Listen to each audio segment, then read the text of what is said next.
You kissed them first and then you came and visited me? Yes. Oh, okay. Oh my God.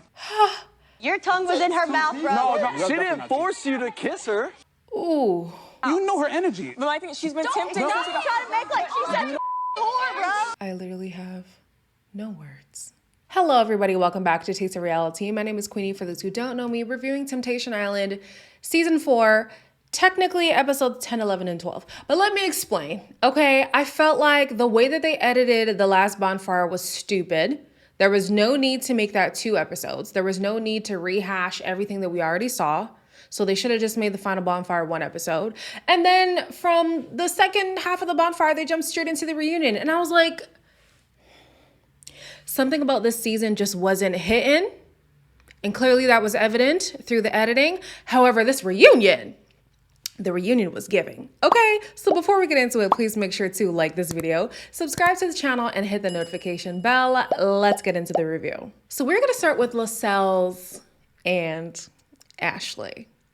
And I just wanna say, okay, from the bottom of my heart, I love you guys, but for everybody who would question things that I would say about Lascelles and Hanya, I would like an apology, please.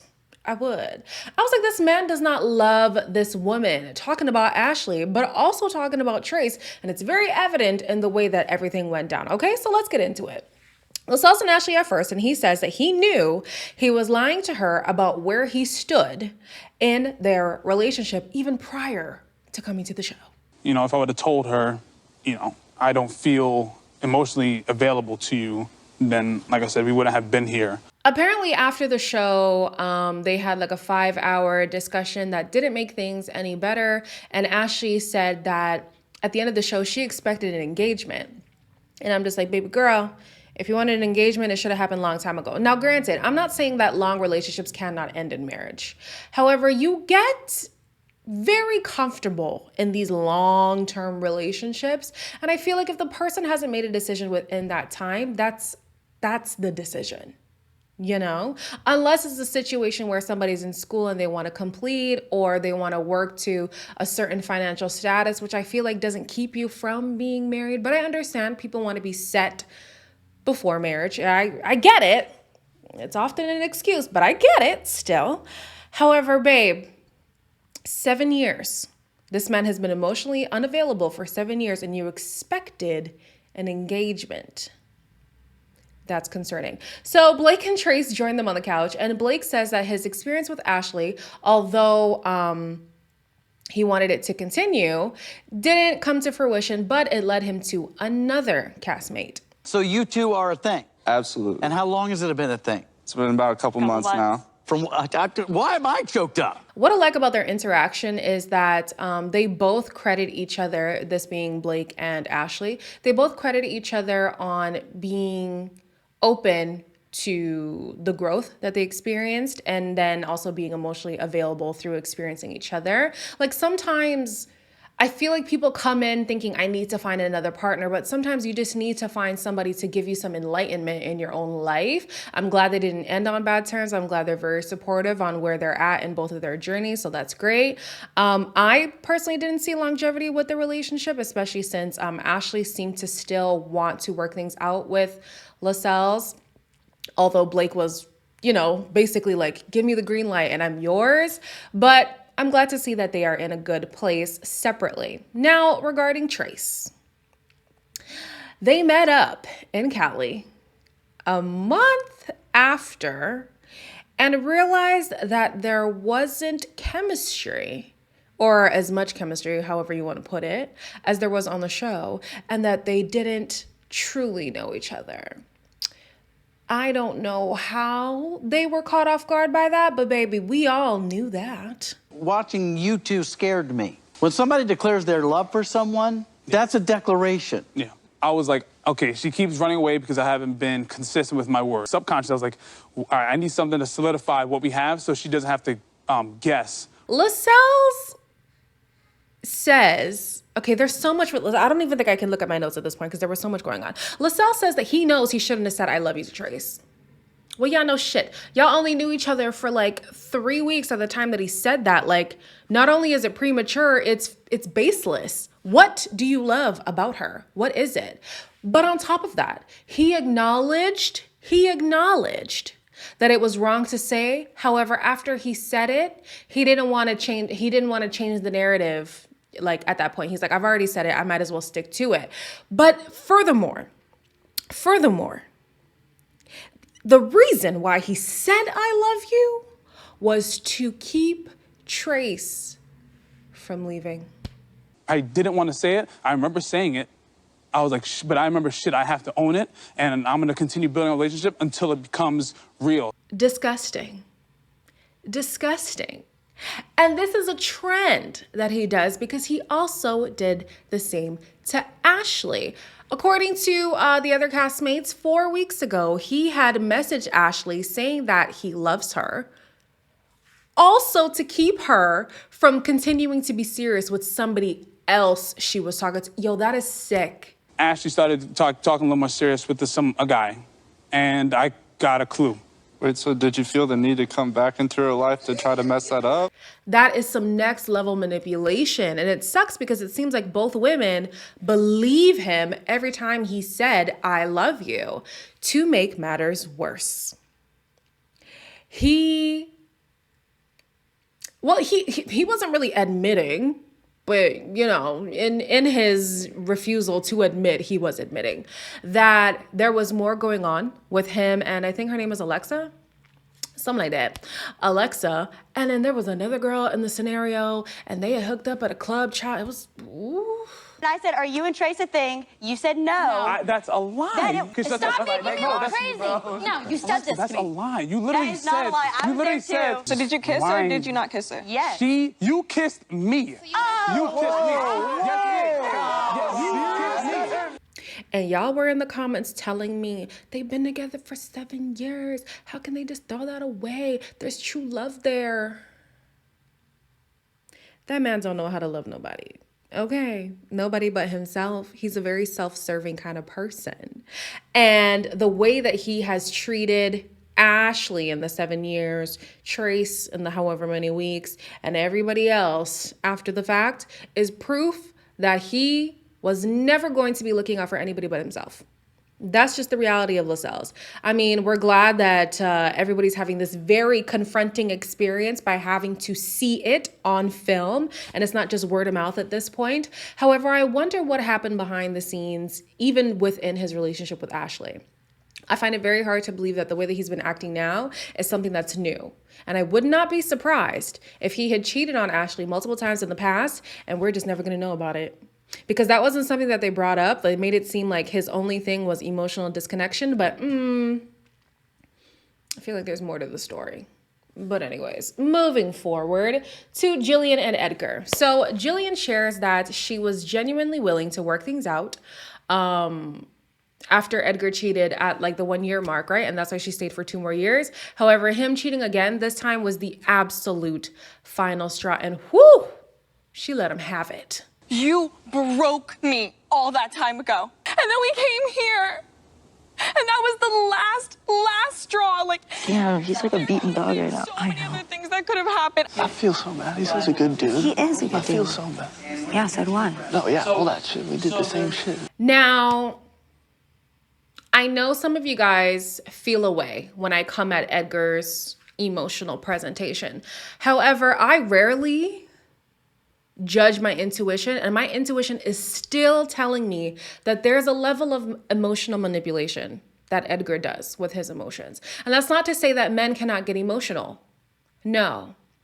The way that he presents himself, though, makes me feel like if he engulfs himself deeper into the emotion that he's already feeling, I'm validating his feelings, but if he engulfs himself more into it, he will then kind of get more of a sympathy vote than what he would have if he wasn't as emotionally presenting, right?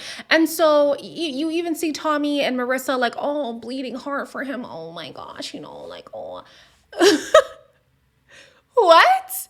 This man cheated. He cheated. And even at the final bonfire, these two, like, neither of them were accepting responsibility for the dissolution of their relationship. And I'm just like, well, how could they? Like, she obviously was lying and thinking that she was okay with continuing with this relationship when she really wasn't. And he, I feel like, has a lot more connivingness behind him that he would never let out because, oh, I cheated, but you and we came back and I'm trying to do better, and the promise ring and the emotions. I don't believe it.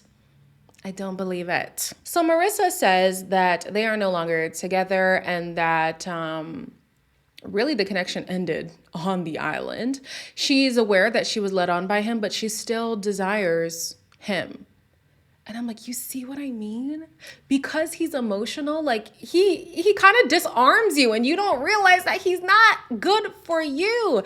The good thing though is that Edgar realizes that he's not in a place to nurture a relationship and he should have been forthright with that information, but he's saying it now, so okay, cool. Moving on to Tommy. As you guys know, this is a Tommy Stan account, and the biggest difference between Tommy's behavior and the other people's behavior is that Tommy is honest. Okay, he was not emotionally available for a relationship. He was not okay with jumping into a new relationship with somebody coming from an old one.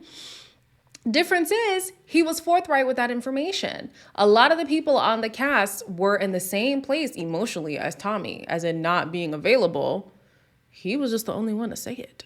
I did have feelings for Jillian, obviously. For me to just jump into some things isn't smart for either of us. So the promise ring comes up and Edgar admits that he definitely was in his head a lot more about it than he probably should have, considering that for Jillian, it was just a passing thought. And at the end of the day, he shouldn't have come on the show. He thought he could deal with the pressure. He thought that I'm doing this out of love and I'm going to be okay, but it just was too much for him. I wasn't ready for that experience. I shouldn't have gone on the island. We should have... I thought I could do it, but I couldn't do it. I really couldn't do it, and I wanted to do it because I loved you. Ultimately, they both admit that they were growing out of love with each other, and it took this experience to really, solidify those feelings. But they are glad for the time that they had together, which I think is beautiful. I feel like you can learn from anything, good or bad. So the fact that they're still like, you know what, it sucks that it ended this way, but let's cherish the good times that we had, learn from it, and move forward. Awesome. Another apology better be on my way when I talk about Hania. All right, y'all. So moving on to Hania and Ash. Hania admits that watching himself back on the show, he was unhinged. That was crazy, right? That's crazy. That's insane. Like, who the is that person? Like, I couldn't even remember Ash's favorite color. Or her birthday. But Queenie is a hater. Hania's really feeling his feelings. Y'all, there's a way in which people speak where they're using kind of like a soft voice to make you think that they're sincere when in reality they are not. And I'm gonna play you the way that Hania would talk on the show and the way that Hania was speaking in the reunion that shows you that was manipulation, and this is now who he truly is. I know who I am and what I want. I love you, and I can't wait to see you. My relationship with myself that's was where toxic first. And that toxicity just oozed out into all the rest of my relationships. Okay. I am glad that at the reunion, he accepted responsibility for his actions the most that he could. I mean, there was a time where he was, we'll get to that. And he acknowledged that he was not a good person in the relationship. He was not a good person on the show, and he's actively trying to be better. But I just want you guys all to realize just because something sounds great does not mean it is great. And the man was a master manipulator. I'm sorry. The way that he spoke on the show, the soft thing that he would do, the crack of his voice, it's all strategic. It might not have been an active strategy, but it's definitely something that he's built over time and kind of making you like let your guard down and like, oh, he must be saying these things because it's true. Oh my gosh, he's really going through it. No, he wasn't. No, he wasn't. So after the island, Karina felt discarded by Hania, which is a shocker to me because I didn't even think that he had any intentions of reaching out to her, which clearly was the case.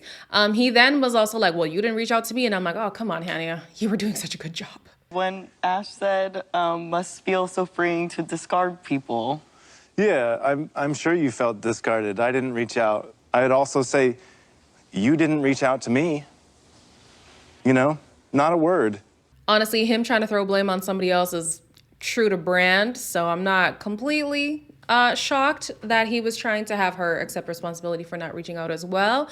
But I will give credit where credit is due. He apologized to the women for speaking in a derogatory manner to them. He apologized to Ash. He apologized to everybody who had to come in contact with him. He even said, like, I am toxic. I am the issue. Like, I completely understand that. I'm trying to be better. And you have to give credit where credit is due. With Taylor and Ash, they are obviously not on good terms at all. They're both no longer doing the whole airy fairy talking thing that they used to do, because I'm telling you, Ash used to do it too. I know Ash looks like, you know, the damsel in the situation, but she used to do that whole talking light thing too. But yeah, things didn't end well with them. It seems like Taylor did not intend on pursuing her after the show. He gave her a fake number. It was just a hot mess. He made sure to personally torture me for having feelings of insecurity about someone I had been with and was going through this whole journey with. He gave me a fake phone number. He gave you a fake phone number. Why not just say, I'd rather not give you a phone number? It wasn't like, you know, this is destiny, let's get to the next step and run away together, you know? Ashley says that she does not regret experiencing Taylor because it did show her the things that she was lacking in her relationship with Hania. However, she just wishes that it didn't end so badly. Last but not least, we have Iris and Luke, who are still engaged. They ended the bonfire with an engagement. And Luke seems to have changed because of the process. He's doing great. I'm like shocked. Shocked? Yeah, but I love it.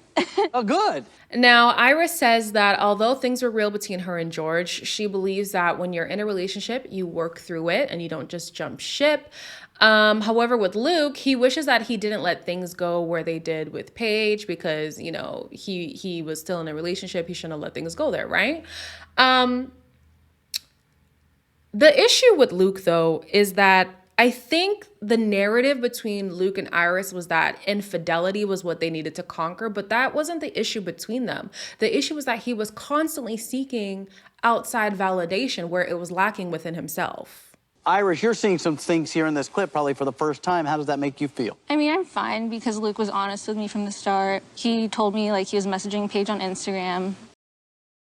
So we obviously saw in the show that he had this great insecurity. He was emotionally unavailable, but there was also like this big insecurity that I felt like he just didn't feel good enough, but couldn't quite say that. And so that's kind of why he was triggered when the other guys called him a beta and all of that stuff. Like he just didn't measure up to Iris's status, right? And so he says that since the show, he has grown and he's able to allow her to do things on her own. And the cast is like, now why would you say that? She's getting 20 compliments when we're walking down the street, and I just am not getting any of that. And I've been able to let her go to Vegas on her own and other trips around the country doing her jobs. She's not her own person. She wanted to go independent. You don't just trust that she can go places and is not going to do shit to you. You have to let her. Honestly, in the past, I feel like I have had to ask permission at times to do certain things. The consensus among the cast is that he was insecure around Iris because she is a beautiful woman. But like Mark said, at the root of it, Luke is just insecure. It doesn't have to do with the fact that Iris is beautiful. It doesn't have to do with the fact that there was temptation around. Like something within Luke, to this point, we don't know now, don't know how things have happened outside of the show. Something within Luke was missing. And unfortunately, he was projecting that onto Iris, and she just was accepting for the longest time when really she shouldn't have. It was up to him to see what his issue is. That's what the other castmate was saying. He was like, you got this beautiful girl who's done nothing to you, and yet you treat her as if, you know, she's done all of these transgressions where we're looking and like, where has Iris gone wrong in the relationship? So Mark is trying to really settle it into Luke's mind that, hey, the issue is not with her. The issue is not this relationship. It's you. You had a lot of stuff going on in your entire childhood that's made you feel unseen and unheard and unloved and unworthy. There's no one making you insecure but you. Your girl doesn't cheat and she tells you she loves you. Luke definitely had one of the most confronting experiences on the show, like in terms of self-reflection and all that stuff. Whereas I feel like a lot of other people, it was more so like, oh, look at what my partner was doing to me. He really had to look within himself throughout the process. But there's also a ways to go with him, which is fine. You don't have to be completely healed of all your traumas. Like, that's unrealistic. But yeah, he's definitely been through it. And there's a lot more to go through. They don't have a date yet for the wedding, but they plan on getting married in Santorini in 2 years.